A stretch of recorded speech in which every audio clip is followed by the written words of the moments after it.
Earth the astronauts could see from outer space was the Great Wall of China.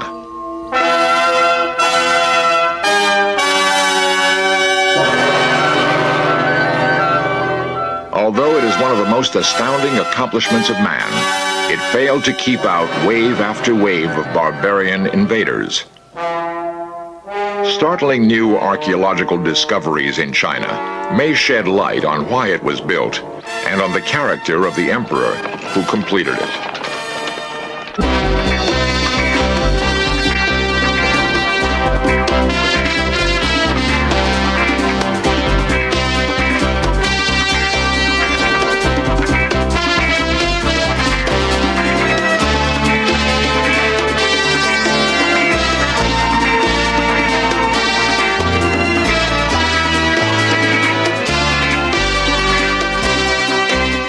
This series presents information based in part on theory and conjecture. The producer's purpose is to suggest some possible explanations, but not necessarily the only ones, to the mysteries we will examine. The Great Wall of China. This huge stone serpent winds across nearly 2,000 miles of rugged mountains in the People's Republic of China.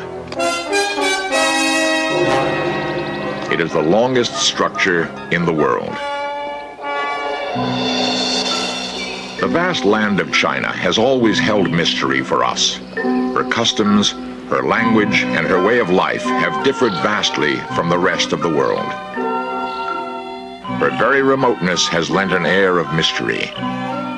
We have admired her ancient culture and her appreciation of beauty. In Search Of is the first major film unit allowed into the People's Republic of China, seeking answers to some of her secrets. An ancient ruler who could be the key to some of the puzzles is Emperor Shi Chuandi. He became China's emperor in 221 BC. In Chinese, last names come first. The word China comes from the family name Shi, so the land of Shi became China. Even before Shi, however, China had rulers who lived behind this land of walls. Each one built sections of the Great Wall in hope it would keep out the barbarians. The great Tartar leader, Genghis Khan, a brilliant military strategist, had little trouble crossing the Great Wall. Nomad scouts from the Khan's Gobi Desert hordes reported that the Chinese government was weak. There were traitors to open the gates, and the Mongol hordes swept through to conquer China. The irony was that after 2 generations, the new conquerors were totally absorbed by the Chinese. Kublai Khan, the grandson of Genghis and the most familiar name to us through the tales of Marco Polo, lived in the height of luxury and ruled over the most splendidly opulent court in Chinese history. A later emperor, Yung Lo, ordered the city of Peking built with high walls and made it his capital because of its proximity to the Great Wall. The ancient Chinese believed that they were the only civilized people in the universe. All others were barbarians. In early times, many local rulers had built sections of walls for the protection of their area. But in 207 BC, one man came to power who was to be one of the most dominant figures in early Chinese history. He not only filled in the gaps and completed the Great Wall of China, but he conquered all of the local rulers and consolidated China for the first time. His name is Shi Chuandi. He was China's first emperor. His accomplishments were many. A skilled general, he put down all opposition by defeating all local monarchs.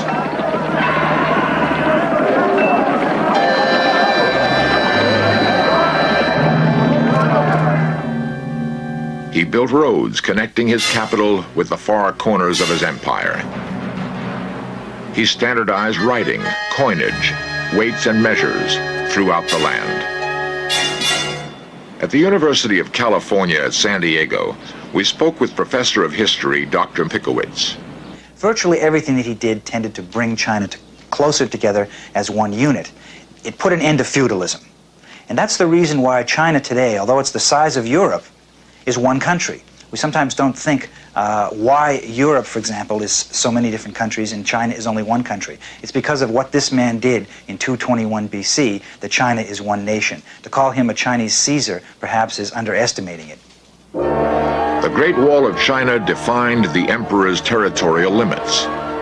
The 2,000 miles of wall was purposely built along the most difficult mountain ridges of northern China. This huge stone casing, filled with tamped earth and rock, is larger in bulk than the combined pyramids of Egypt and Mexico. It rises to precipitous heights and plunges into deep gorges. It is one of the wonders of the ancient world. Some parts of it are so remote they are seldom seen by man. Old sections of wall were linked together from the Pacific Ocean to the vast westward stretches of the Gobi Desert. It meets the eastern terminus for camel caravans on the fabled Silk Route from the Middle East, the path followed by Marco Polo in his famous travels.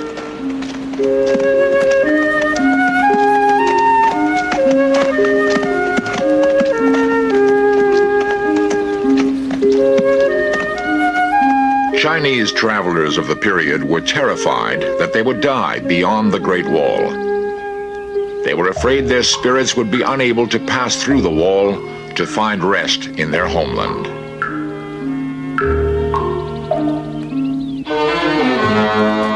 The emperor's most astounding accomplishment was the completion of the Great Wall. It was, however, constructed at enormous human cost. Many peasants who built it froze to death in the severe northern winters of the land. Hundreds of thousands of conscripted workers died from extremely harsh treatment at the hands of the emperor's guards. Beneath the massive stones lie the remains of those laborers who perished, earning it the name of the longest graveyard in the world.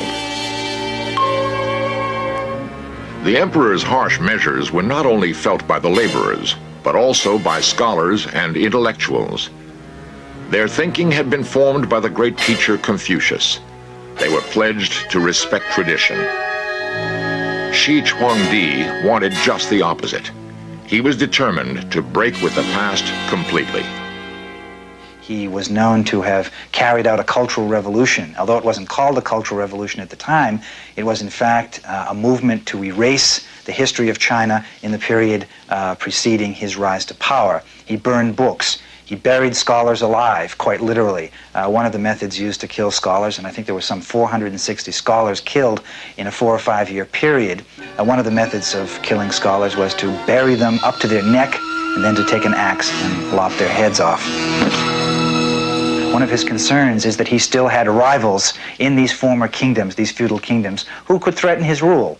And so he decided, for the first time in Chinese history, to simply collect all of his enemies. 120,000 families were assembled in his capital. He built palaces for them. He built homes for them. But he could keep an eye on them this way. And this is the kind of grand scale on which he always did things. As time passed, he became fearful of reprisals. He would travel incognito across the empire with a small group of trusted followers. Unannounced, he would inspect progress on the Great Wall, arriving and disappearing quietly.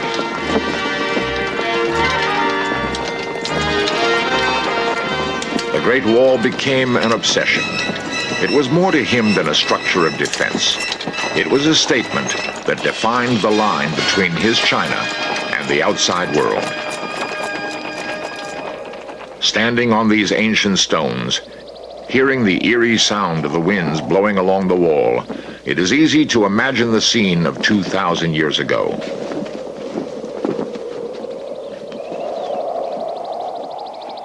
Stone fortresses were built at intervals as living quarters for guards who were on constant duty. They watched for barbarians threatening from the north.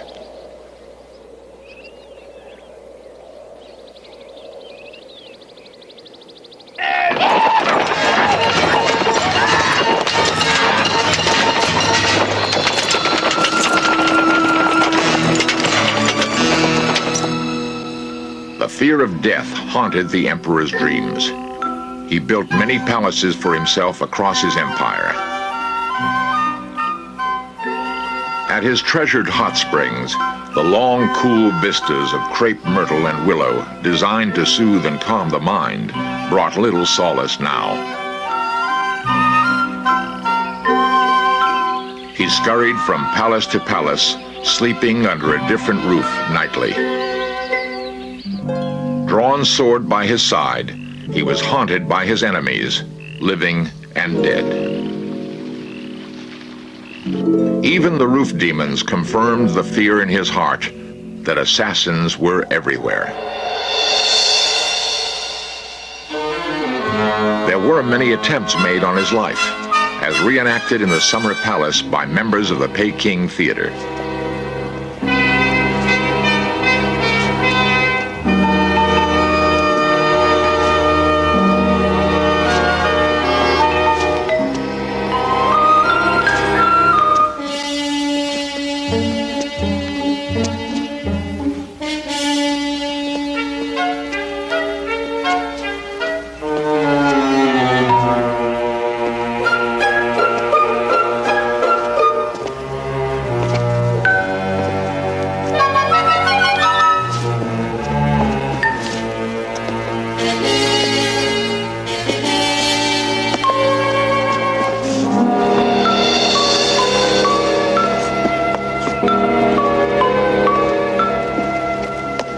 He was a very mysterious figure in some ways, and this is what has interested Chinese historians in him for centuries. He was in search of immortality. He didn't want to die. He had heard a story that in the eastern coastal area of China, there were some islands where sages and immortals lived, and he wanted to find these areas. He became increasingly preoccupied with this in his later years. One day, as his search for immortality continued, a magician asked for an audience with the emperor. The magician spun tales of a wondrous place to the east, where sages knew of a liquid potion which granted immortality. The emperor insisted on all the details of the miracle potion. The magician complied, and even provided directions to the mysterious land. Shortly thereafter, the emperor embarked on his journey. It is ironic that during his travels, while trying to find eternal life, he died at the age of 49. During his lifetime, he exerted tremendous effort seeking immortality because of an inordinate fear of death. Even at the early age of 13, Shi Chuangdi began construction of his own tomb so that he would be ensured protection in the afterlife. Using 700,000 laborers, the emperor spent 37 years building a lavish subterranean palace to protect him after his death. His grand design was an enormous map of China. Each city was represented in miniature, complete with rivers of mercury. The emperor himself was to be laid in a coffin on a huge dragon boat. Statues of members of his personal army were placed to guard the emperor in death. Legend has it that over 24,000 clay soldiers were buried with him. The legendary location of this tomb was said to be under a huge artificial mound called Mount Li in the province of Shenxi. Stories had been passed down that an army of clay soldiers had been buried near the tomb, but none had ever been found. Then, in 1974, in this quiet rural setting, a great discovery was made. Some workers digging a well near Mount Li were amazed when they unearthed strange clay figures.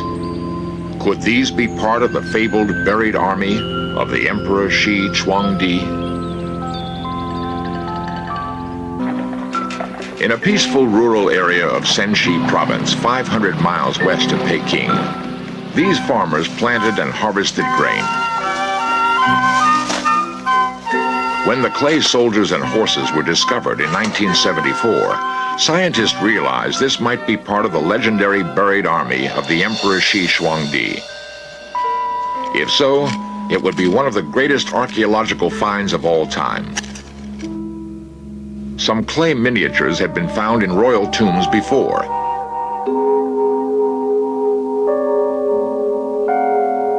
They represented guards, wives, and servants placed there to care for the monarch after death. The figures found near the emperor's tomb, however, were life-size, and there appeared to be an entire army of them.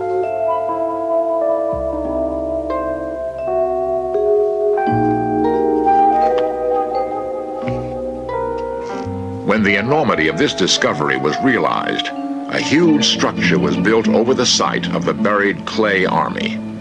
After further investigation, archaeologists found the army was larger than at first imagined. The emperor's subterranean legions occupied an area of over 3 acres. More than 600 life-size figures have so far been uncovered, and test digs indicate there will be at least 5,000 more. Over a period of 6 years, hundreds of skilled men and women have continued the painstaking work of restoration. One of the original archaeologists at the site discusses the significance of this extraordinary find. It was on this very spot that the well diggers discovered the first clay figures beneath the earth. As archaeologists continued to dig, they were profoundly moved by what they saw. An entire army, battle lines formed, ready for attack.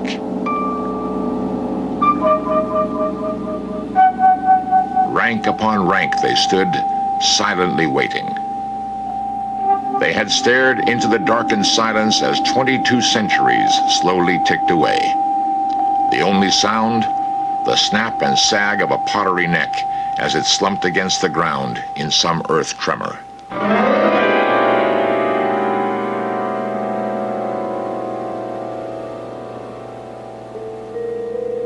Each face is unique.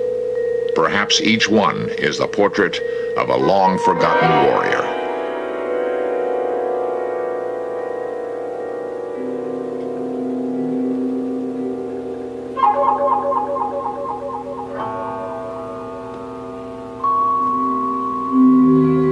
The logistics of creating this vast assemblage were staggering. An artist imagines the scene as it was over 22 centuries ago. Thousands of skilled craftsmen spent their entire lives on the project. Each figure was carefully modeled in clay, oven-fired, and then placed in formation. It was often the practice to bury live members of a monarch's personal guard with him at his death. If these are indeed the likenesses of Xi's guards, their loyalty to the emperor may have rested in the knowledge that they would not be required to die with him.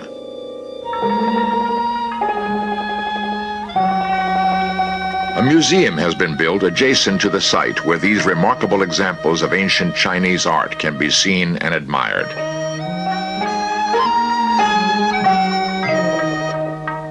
Details such as the bronze bridles found on some of the horses can be studied. A high degree of artistry, even on such a massive scale, was far above that believed possible for this early period. The armor worn by the men and the different dress and hairstyle denoting rank or occupation were carefully reproduced by the artisans.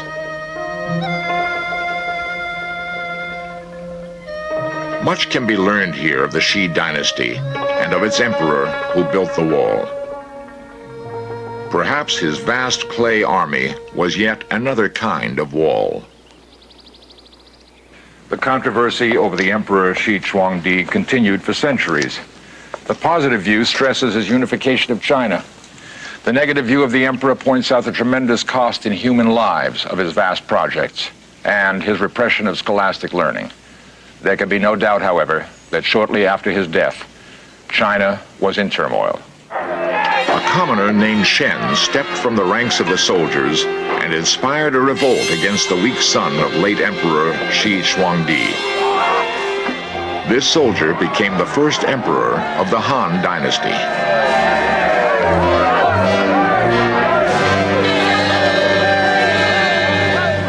The Xi Dynasty fell, but the Great Wall of China has remained for 2,000 years. Often neglected, in some places it is little more than a pile of rubble, repaired many times to a semblance of its former condition. Today, the many walls in China are merely decoration, attracting visitors from around the world. The greatest of these walled palaces is the Forbidden City of Peking. It is the most perfect example of the individual isolation of early Chinese rulers.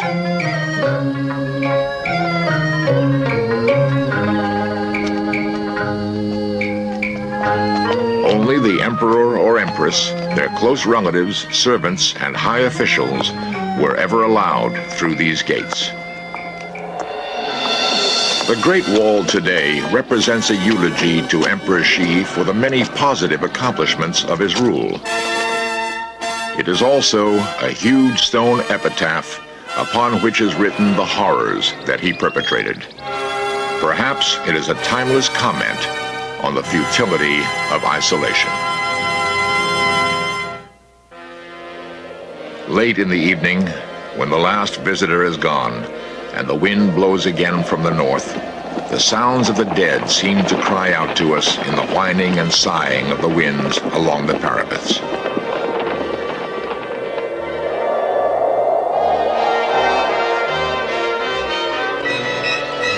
One might ask the question, did the Great Wall keep the world out, or did it imprison the Chinese within? As with many other great works of man, was it worth the thousands upon thousands of lives it cost to build?